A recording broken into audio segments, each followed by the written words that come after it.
Hello students, आज हम लोग करेंगे कुछ इम्पॉर्टेंट पॉइंट्स है रीवैल्यूएशन के। और ये पॉइंट्स आज तक अभी तक गलत हो रहे हैं ये। ठीक है, तो एक बार देख लेते हैं जल्दी से कौन कौन से पॉइंट्स है, क्योंकि रीवैल्यूएशन हर चैप्टर में ऑलमोस्ट बनता है जब भी हमारा रिकॉन्स्टिट्यूशन ऑफ फर्म होता है। अगर क्वेश्चन आए कि रीवैल्यूएशन अकाउंट कब बनाया जाता है, तो जब रिकॉन्स्टिट्यूशन ऑफ फर्म होता है, यानी कि जब डीड में कोई बदलाव होता है, कोई चेंज होता है, तो रिकॉन्स्टिट्यूशन ऑफ फर्म बोलते हैं उसे।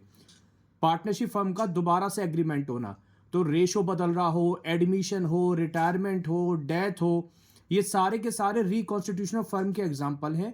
और सभी में आपने देखा है कि रिवैल्यूएशन अकाउंट बनाते हैं, लेकिन कहीं ना कहीं कोई ना कोई हम मिस्टेक कर देते हैं इसमें। तो चलो फटाफट देखते हैं। पहला पॉइंट है stock is over valued bye 20%।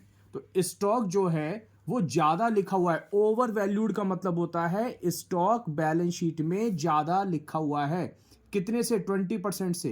तो स्टॉक बैलेंस शीट में 24,000 गिवन है, तो इसका मतलब है कितने परसेंट है? ये 20% ज्यादा है। अब कोई चीज अगर 20% ज्यादा है तो इसका मतलब ये 120% है।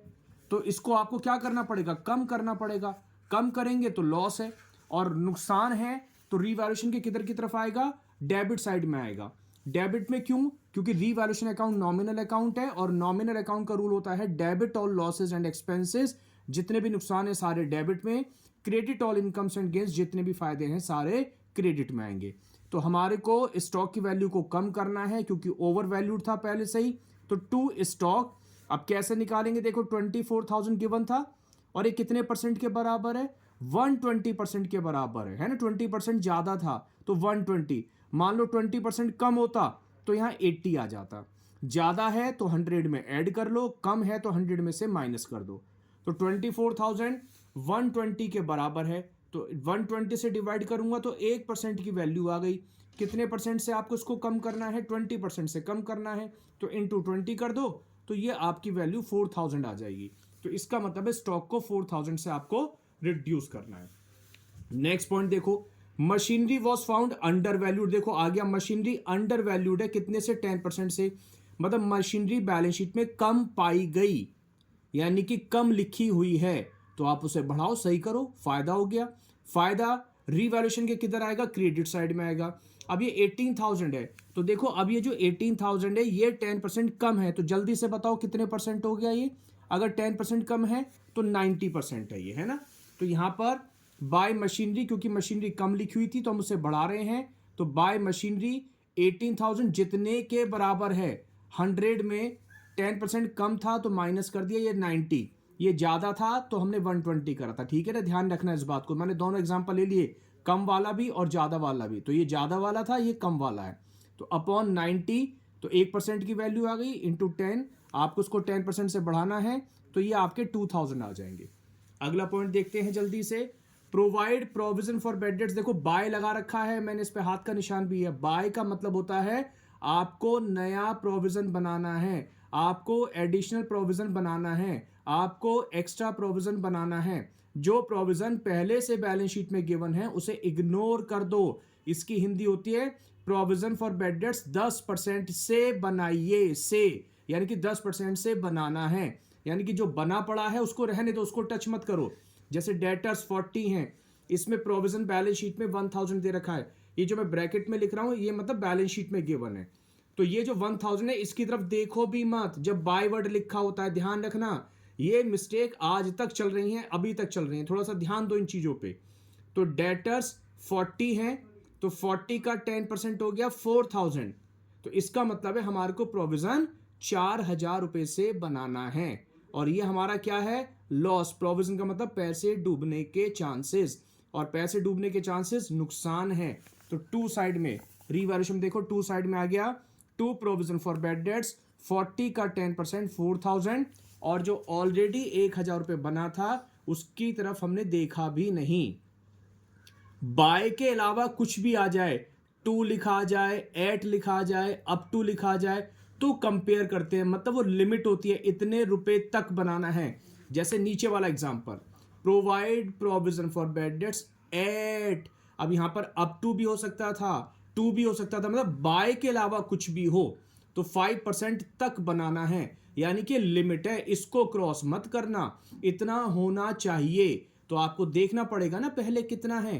तो 40,000 का 5% 2,000 होना चाहिए। पहले से कितना है 1,000 है, 2,000 होना चाहिए, पहले से 1,000 है, तो आपको क्या करना पड़ेगा, बढ़ाना पड़ेगा। तो ये नुकसान है फिर से। अच्छा, हर एक पॉइंट अलग अलग है ना, हर पॉइंट को अलग अलग मान के चलना। आप सोचो ये भी आ गया सर प्रोविजन, ये भी आ गया, मैं तो केवल समझाने के लिए पॉइंट्स लेके चल रहा हूं, ठीक है। तो यहां पर 2,000 होना चाहिए, 5% मतलब 2,000 तक होना चाहिए। ऑलरेडी कितना है 1,000 रुपए, तो कितने से बढ़ा देंगे 1,000 से। तो देखो ये आ गया to provision for bad debts, 1,000 हमने और इंक्रीज कर दिया।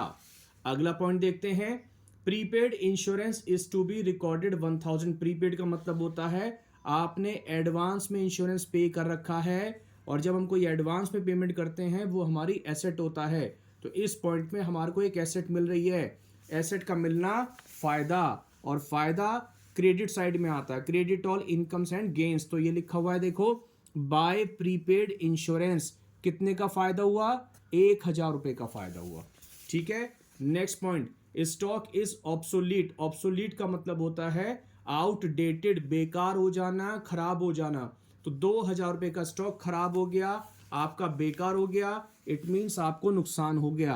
तो टू स्टॉक, ये लो जी, हमने 2,000 का स्टॉक खराब कर दिया, यानी कि नुकसान में डाल दिया। अगला और लास्ट पॉइंट है अपना, creditors 3,000 are no longer payable, यानी कि 3,000 के क्रेडिटर्स की अब हमें पेमेंट नहीं करनी। तो बताओ क्रेडिटर्स हमारे कम हो रहे हैं, तो फायदा हो गया, फायदे बाय साइड में आते हैं, तो बाय क्रेडिटर्स 3,000 रुपए। क्लियर। मैंने इसका प्रॉफिट या लॉस नहीं निकाला है, क्योंकि मैंने बोला था हर पॉइंट अलग अलग बता के चल रहा हूं, क्योंकि प्रोविजन के अलग अलग पॉइंट आ गए थे। लेकिन अगर मान लो अब प्रॉफिट लॉस निकालना पड़ जाए, तो वो तो शायद अब तक आप सबको आता होगा।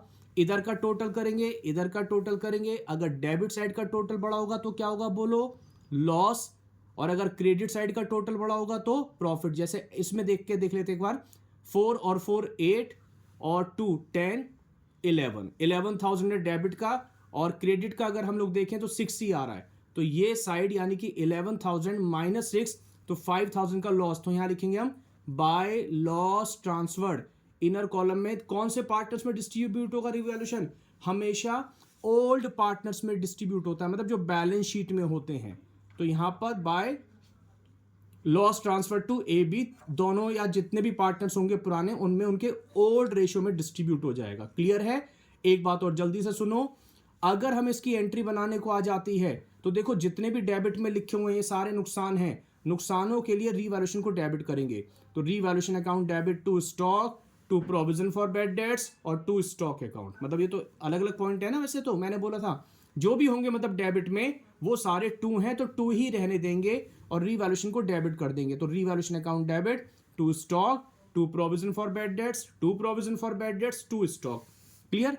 और ये जो क्रेडिट में लिखे हुए हैं सारे फायदे हैं, फायदे हैं तो रीवैल्यूएशन को क्या करेंगे, क्रेडिट करेंगे। तो इन सबको क्या कर देंगे, डेबिट कर देंगे। मैं ऐसे भी कह सकता हूं जो बाय में लिखा हुआ है अकाउंट, उसको आप डेबिट करते चलना, ये हर जगह काम आ जाएगा। अगर आपको लॉजिक नहीं पता तो ये एंट्री बनाने का तरीका है।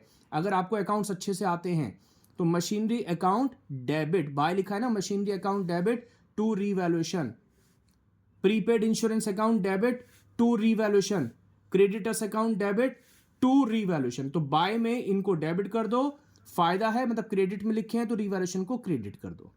क्लियर। आई होप आपको ये बात समझ में आई होगी। तो धीरे धीरे अपने सिलेबस को आगे बढ़ाते हैं, और कोशिश करूंगा देखो मैं इस बार कि आपको पूरा सिलेबस फटाफट रिवाइज करवा दूं। ठीक है, मिलते हैं नेक्स्ट वीडियो में। Thank you.